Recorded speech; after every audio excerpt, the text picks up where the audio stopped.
Assalamualaikum warahmatullahi wabarakatuh. Saya di sini yang memperkenalkan diri, nama saya Ahmad Firdaus dari TPI 1. Saya akan menjelaskan tentang materi kehancuran dan kemunduran Bani Abbasiyah atau kehancuran Bani Abbasiyah. Langsung saja, sebagaimana terlihat dalam kehancuran dan kemunduran Bani Abbasiyah, benih-benih yang menimbul itu bukan dari periode kedua, sudah muncul dalam periode pertama dalam keemasan Bani Abbasiyah, yang mana kehancuran dan kemunduran Bani Abbasiyah yang tidak terjadi tiba-tiba, tetapi sudah nampak dalam periode pertama tersebut. Kehancuran dan kemunduran Bani Abbasiyah disebabkan dalam faktor dari luar dan faktor dari dalam. Faktor dari luar yakni kemewahan hidup atau di kalangan penguasa, yakni perkembangan peradaban seperti dalam kebudayaan dan kemajuan dicapai Bani Abbasiyah dalam periode pertama tersebut, dalam mendorong penguasa untuk hidup mewah, bahkan cenderung mencolok dalam nampak masyarakat atau dalam kebudayaan Bani Abbasiyah tersebut. Yang kedua, melebihkan bangsa asing dari bangsa Arab itu sendiri, yakni keluarga Abbasiyah memberikan pangkat dan jabatan yang tinggi baik sipil maupun militer kepada bangsa Persia. Mereka itu sebagian besar diangkat menjadi wazir, panglima tentara, dan hakim dan lain-lainnya. Oleh karena itu, umat Arab benci dan marah kepada khilafah serta menjauhkan diri padanya. Sedangkan tersebut sudah diatur atau dirapatkan atau didiskusikan oleh penguasa-penguasa di dalam tersebut, tapi akan menyebabkan kehancuran dari orang Arab itu sendiri, dan juga angkara murka terhadap Bani Umayyah dan Alawin. Nah, keluarga Abbasiyah melupakan siasatnya dan menindas dan menganiaya Bani Umayyah dan memusuhi kaum Alawin.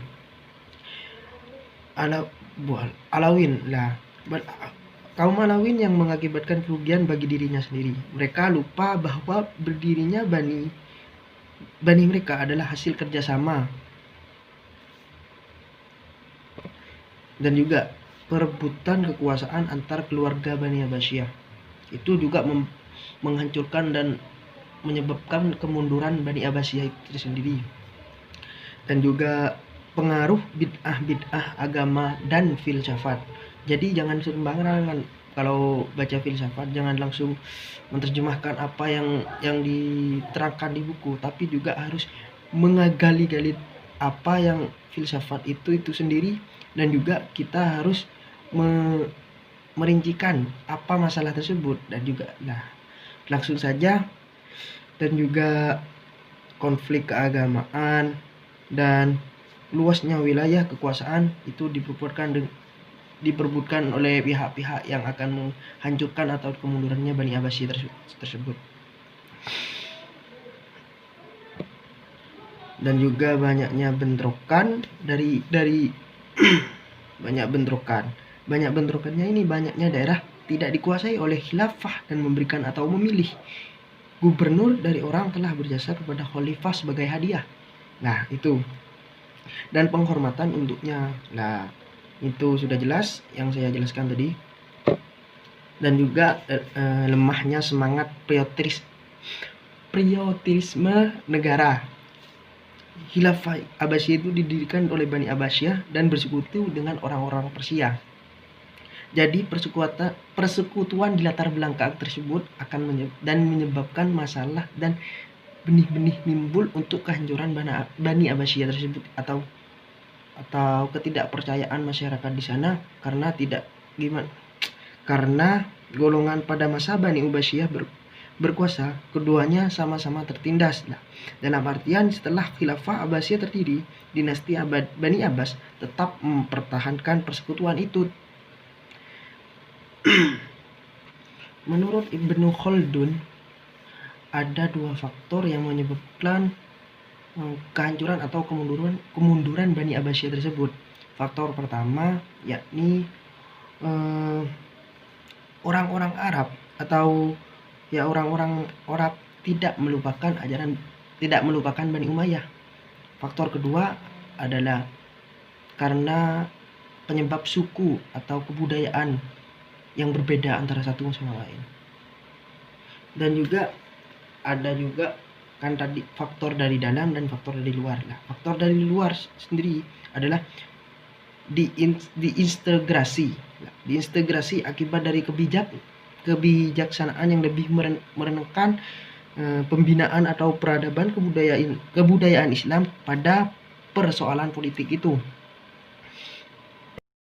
Yang kedua, faktornya itu adalah perang salib lah. Perang salib ini masuk dalam faktor luar, karena faktor dari luarnya itu menyebabkan perang salib yang mana terjadi pada tahun 1095 Masehi, saat Paus Urbanus berseru kepada umat Kristen di Eropa untuk melakukan perang suci, memperoleh kembali keleluasaan berzirah di Baitul Maqdis, yang mana Baitul Maqdis yang dikuasai oleh penguasa Seljuk, ya, dan serta menghambat pengaruh invasi dari tentara Muslim atas wilayah Kristen. Itulah yang terjadi di perang salib tersebut.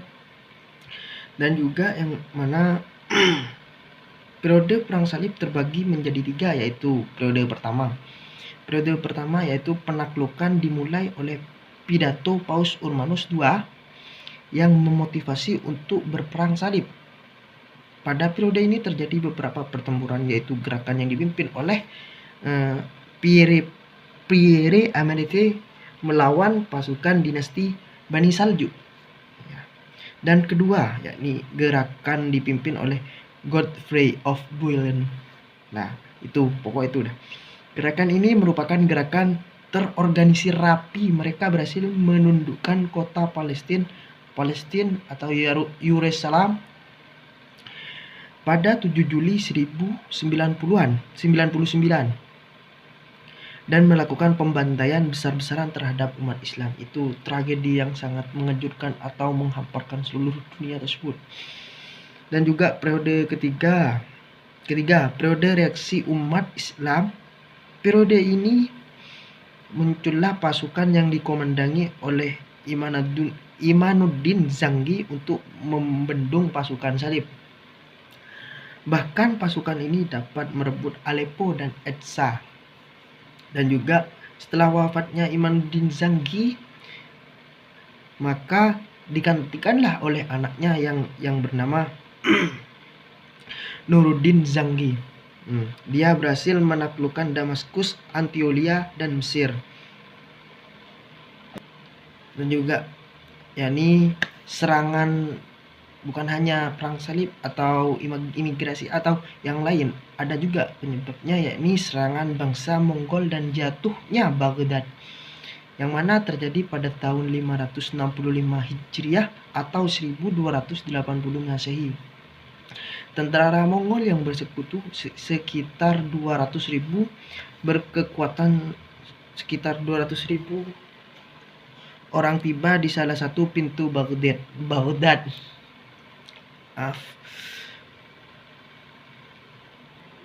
Itulah yang terjadi tepat kemunduran atau kehancuran Bani Abbasiyah itu tersendiri.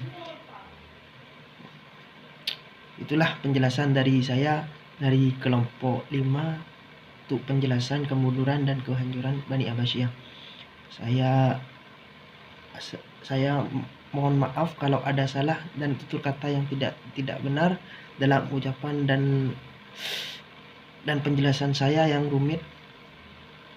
Minta maaf kalau ada salah juga atau ada kata yang menyeleneh kemana-mana. Saya mohon maaf. Assalamualaikum warahmatullahi wabarakatuh.